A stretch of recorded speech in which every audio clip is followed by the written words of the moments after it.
آزاد جموں و کشمیر کے انتخابات 2026 کا دوسرا مرحلہ جو 2 اگست کو ہونے جا رہا ہے مظفر آباد ڈویژن کے اندر۔ آج ہم اس ویڈیو میں یہ دیکھتے ہیں کہ اس ڈویژن کی آبادی کتنی ہے، حلقے کتنے ہیں، ووٹروں کی تعداد کتنی ہے اور کون سے امیدوار اس میں مضبوط ہیں اور سیاسی جماعتیں کون کون سی ہیں۔ بیسیکلی مظفر آباد ڈویژن جو ہے یہ 3 اضلاع پہ مشتمل ہے: مظفر آباد، جہلم ویلی اور نیلم ویلی۔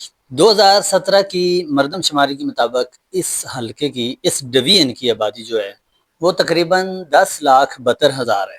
اس ڈویژن میں قانون ساز اسمبلی کے 7 حلقے شامل ہیں، یعنی کہ LA-23 سے لے کر LA-29 تک کی نشستیں یہاں سے انتخابات ہوتے ہیں۔ انہی 7 نشستوں پر 2 اگست کو پولنگ ہوگی۔ اگر ہم رجسٹرڈ ووٹوں کی بات کریں تو 5,24,000 رجسٹرڈ ووٹ ان حلقوں میں موجود ہیں۔ 2,95,000 مرد ووٹر موجود ہیں اور 2,29,000 خواتین ووٹرز ہیں۔ ان تمام حلقوں میں 3 جماعتوں کے درمیان سخت مقابلہ ہے۔ ویسے تو بہت سارے لوگ الیکشن لڑ رہے ہیں، بہت سارے امیدوار ہیں، بہت ساری جماعتیں بھی ہیں، لیکن پاکستان مسلم لیگ نون، پاکستان پیپل پارٹی اور پاکستان تحریک انصاف، ان 3 جماعتوں کے درمیان مقابلہ ہوتا ہے۔ اگر پچھلے انتخابات کو دیکھا جائے تو ان 7 نشستوں پر مسلم لیگ نواز اور پاکستان پیپل پارٹی اور پاکستان تحریک انصاف تینوں جماعتوں نے کامیابی حاصل کی تھی۔ ان حلقوں میں کسی بھی سیاسی جماعت کی برتری حاصل نہیں رہی ہے، ہمیشہ سخت مقابلہ رہا ہے۔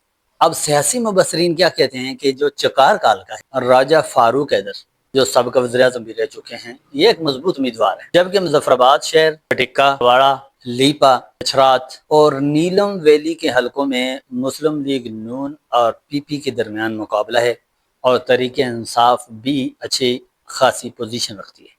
اب دیکھنا یہ ہے کہ میرپور ڈویژن کی طرح مظفر آباد ڈویژن میں مسلم لیگ نواز اپنی برتری ثابت کرتی ہے یا کہ پیپل پارٹی میدان مار لیتی ہے۔ اوورال جس حساب سے 9 نشستیں میرپور ڈویژن سے پاکستان مسلم لیگ نواز نے اپنے نام کیے ہیں اور 4 پیپل پارٹی کو ملی ہیں، تو ان 7 نشستوں پر بھی اگر دونوں پارٹیاں کامیاب ہوتی ہیں اور 19-20 کا مقابلہ ہوتا ہے تو مسلم لیگ نواز کے لیے ایک اچھا شگون۔ آزاد کشمیر میں جہاں پر الیکشن ہو رہے ہیں وہاں پہ اور بھی بہت سارے مسائل ہیں، لیکن جو ٹرن آؤٹ ہے، جس طرح کے میرپور کا ٹرن آؤٹ 40 سے 42% رہا ہے، اب مظفر آباد ڈویژن کے لوگوں کا دیکھتے ہیں کہ الیکشن کے ساتھ کتنا لگاؤ ہے اور کتنے % وہ ووٹ ڈالتے ہیں اور پارٹی پوزیشن کیا رہتی ہے۔ جڑے رہیے 2 اگست تک، چینل کو سبسکرائب کریں۔